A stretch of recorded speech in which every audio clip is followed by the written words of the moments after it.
माननीय आदरणीय प्रधानमंत्री जी, मैं हृदय से आपका आभार व्यक्त इसलिए करता हूं क्योंकि हम लोग ने हमेशा दूर से ही एक कार्यकर्ता के रूप में किस प्रकार से आप देश सेवा का काम लगातार कर रहे हैं।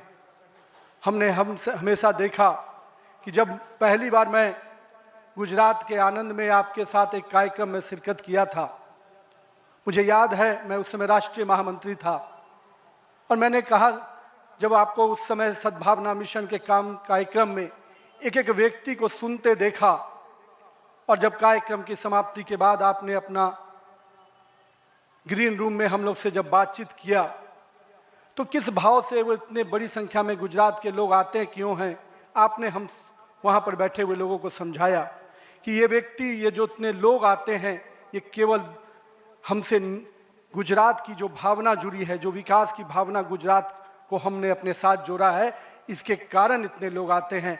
मैंने उस दिन समझा कि एक व्यक्ति बड़ा तब बनता है जब लोगों की भावनाओं से अपने आप को जोड़ता है।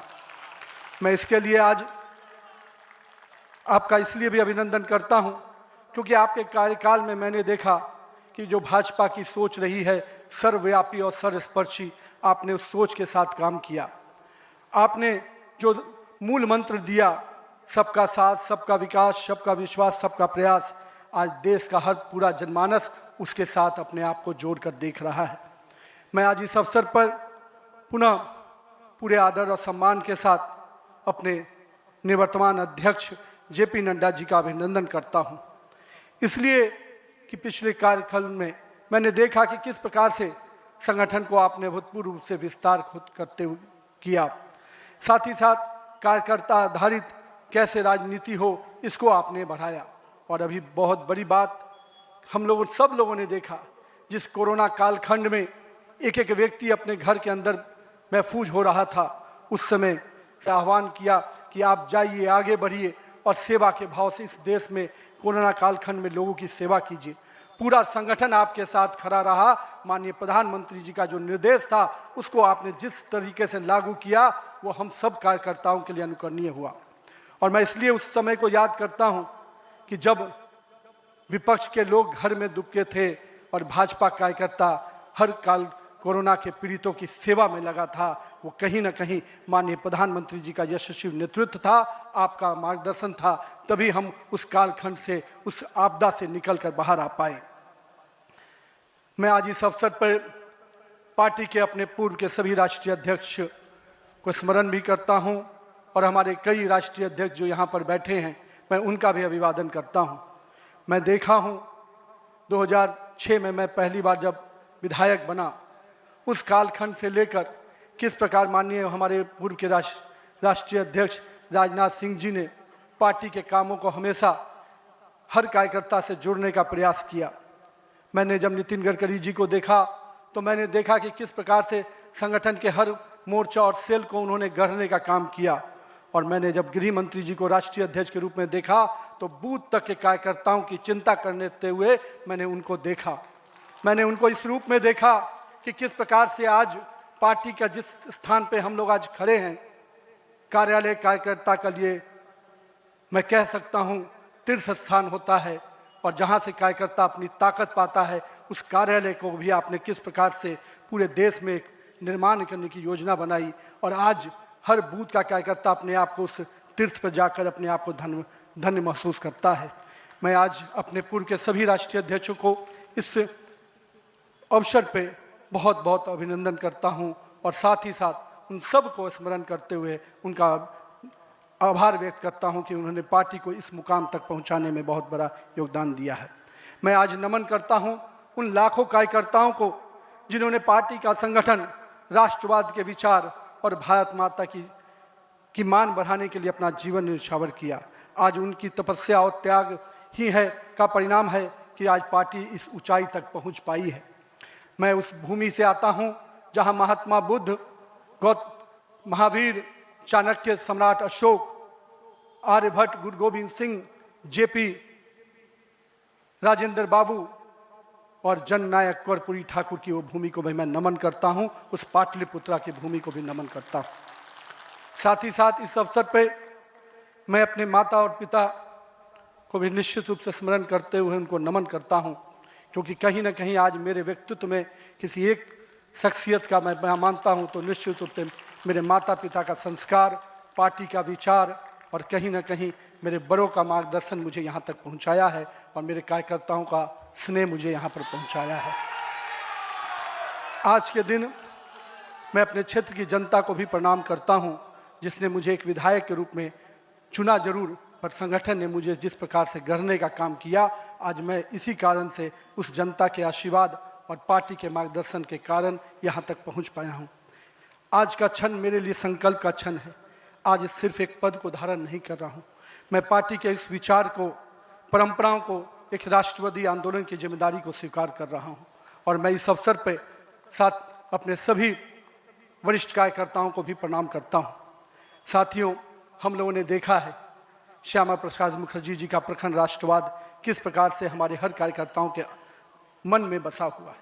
पंडित दीनदयाल जी के उपाध्याय के अंत्योदय और माननीय स्वर्गीय अपने सदैव भारत रत्न अटल बिहारी वाजपेयी जी का सुशासन की राजनीति, आज माननीय प्रधानमंत्री जी उसको आत्मसात करते हुए विकसित भारत की परिकल्पना हम सबके सामने रखी है।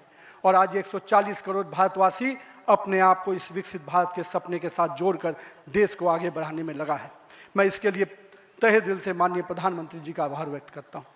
अभी माननीय प्रधानमंत्री जी अपने संबोधन में बता रहे थे किस प्रकार से अंत्योदय की योजनाओं को उन्होंने नीचे उतारा है। जल जीवन मिशन ही नहीं, हम महिलाओं को 11 करोड़ शौचालय की योजना को भी याद करना चाहेंगे। किस प्रकार से महिलाओं का सम्मान बढ़ा, 13 करोड़ 4 करोड़ लोगों को पक्के मकान मिले, 42 करोड़ लोगों को आयुष्मान भारत, 56 करोड़ लोगों के जनधन खाते खुले। मुझे आज भी याद है जब जनधन खाता खोलाने की बात हो रही थी तो कई लोग देश में, जब हम भाजपा के लोग इसको आगे बढ़ा रहे थे तो लोग हमारा मजाक उड़ा रहे थे। पर मैं आज भी मानता हूं गरीब के खाते में अगर 1 रुपया दिल्ली से चलता है तो 1 रुपया अगर गरीब के खाते में पहुंच पाता है तो ये कहीं ना कहीं उस जनधन खाते का वरदान के रूप में मैं देखता हूं। मैं आज के दिन माननीय प्रधानमंत्री जी के इस सब के साथ और सबके विकास के इस नारे को फलीभूत होता देख रहा हूं। हम लोगों ने लंबे समय से कुछ नारे को, भाजपा के कार्यकर्ता, हमारे जनसंकाल के कार्यकर्ता लगातार कुछ नारे को गढ़ते थे। रामलल्ला हम आएंगे, मंदिर वहीं बनाएंगे, जहां हुए बलिदान मुखर्जी वो कश्मीर हमारा है, एक देश में 2 विधान 2 प्रधान 2 निशान नहीं चलेगा। साथियों, आज भाजपा के कार्यकर्ताओं ने वो कालखंड देखा जब अयोध्या का भव्य राम मंदिर का मार्ग प्रशस्त हुआ। आज जम्मू कश्मीर की जनता ने 370 धारा से मुक्ति का दौर देखा। आज सांस्कृतिक व राष्ट्रवाद की विचारें और मजबूत हो रही हैं। साथियों, मुझे याद है अब वो समय जब हम लोग आज श्रीनगर के लाल चौक पर तिरंगा लहराते देखते हैं तो गर्व की अनुभूति होती है। हमने वो दौर भी देखा था जब पाकिस्तान के झंडे लहरा रहे थे और दिल्ली की सरकार बैठकर मौन बैठी थी उस समय, क्योंकि वो समय हम लोगों ने युवा मोर्चा के कालखंड में काम करने का जब मौका मिला था तो हमने देखा था उस समय जब माननीय प्रधानमंत्री जी उस कालखंड से 370 को समाप्ति किए तो कहीं ना कहीं पूरे कश्मीर की फिजा बदली है और आज कश्मीर का लाल चौक तिरंगे से लहराया नहाया नजर आता है। ये परिवर्तन हमारे देश में आया है।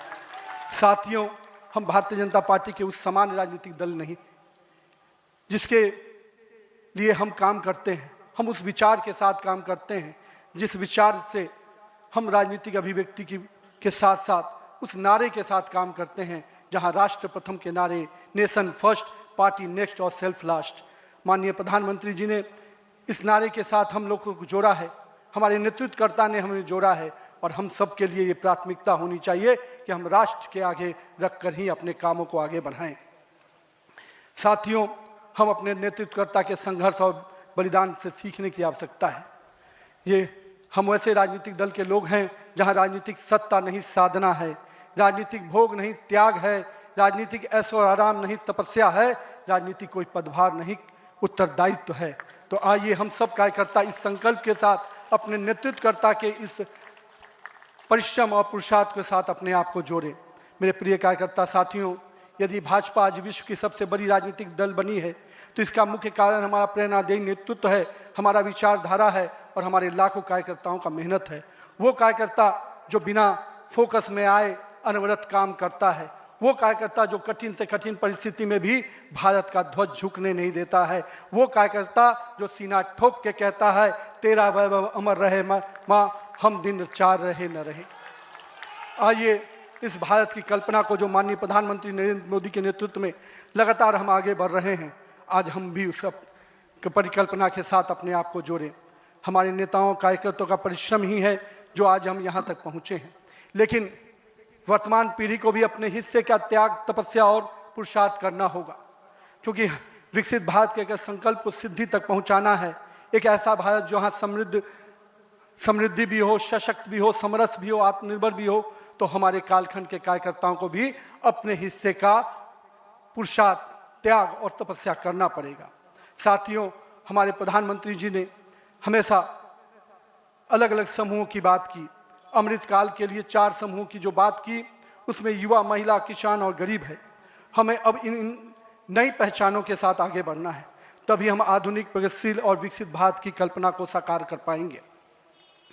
आज 15 अगस्त 2024 के दिन जब माननीय प्रधानमंत्री जी ने आज भी उसकी चर्चा की, और 15 अगस्त 2024 को जब लाल किले की प्राचीर से माननीय प्रधानमंत्री जी ने युवाओं को सार्वजनिक जीवन में आने का आह्वान किया, तो मैं देश के युवाओं से कहना चाहूँगा, राजनीति से दूरी समाधान नहीं, सक्रिय भागीदारी ही समाधान है।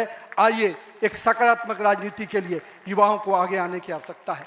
लेकिन साथ ही साथ मैं युवा साथियों से कहूँगा, मेरे भाइयों, राजनीति शॉर्टकट नहीं है, राजनीति 100 मीटर का रेस नहीं है, राजनीति लॉन्ग मैराथन है, जहां स्पीड का नहीं स्टेमिना का टेस्ट होगा।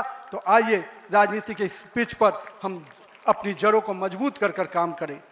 और भारतीय जनता पार्टी का वॉच टावर तो बहुत स्ट्रांग होता है मित्रों, इसलिए आप अपने बूथ में निरंतर रूप से काम करते रहिए, अपने मंडल में काम करते रहिए।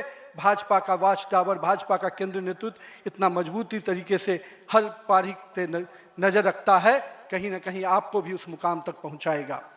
साथियों, आज जब भारतीय जनता पार्टी के कार्यकर्ता, माननीय प्रधानमंत्री जी अभी हम सबको बता रहे थे कि किस प्रकार से पंचायत से पार्लियामेंट तक का सफर के लिए हर एक कार्यकर्ता लगे, हम आज इस अवसर पर जहां केरल, महाराष्ट्र, गोवा और अरुणाचल प्रदेश के स्थानीय निकायों में हुई शानदार जीत के लिए अपने सभी कार्यकर्ताओं को और उस क्षेत्र की जनता का भी आभार व्यक्त करते हैं।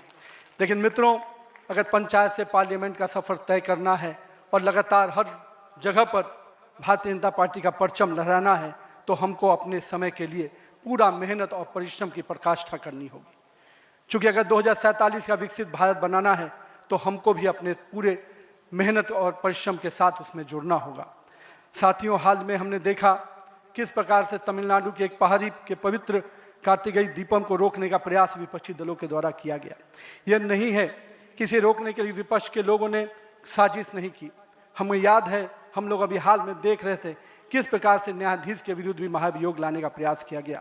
आज हम जब सोमनाथ की बात करते हैं और स्वाभिमान पर्व मनाने की प्रयास करते हैं, तो विपक्षी दलों के लोगों को तकलीफ होती है।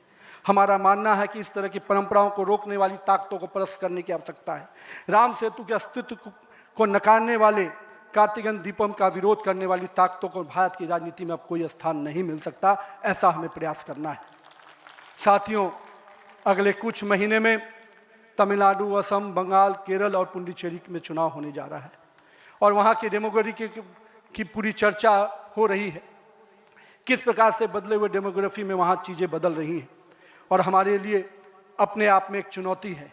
लेकिन हम पूरी तरह से आश्वस्त हैं कि भाजपा का कार्यकर्ता अपने संघर्ष और परिश्रम के बल पर इन 5 राज्यों में सशक्त भाजपा का नेतृत्व प्रदान करने जाएगा।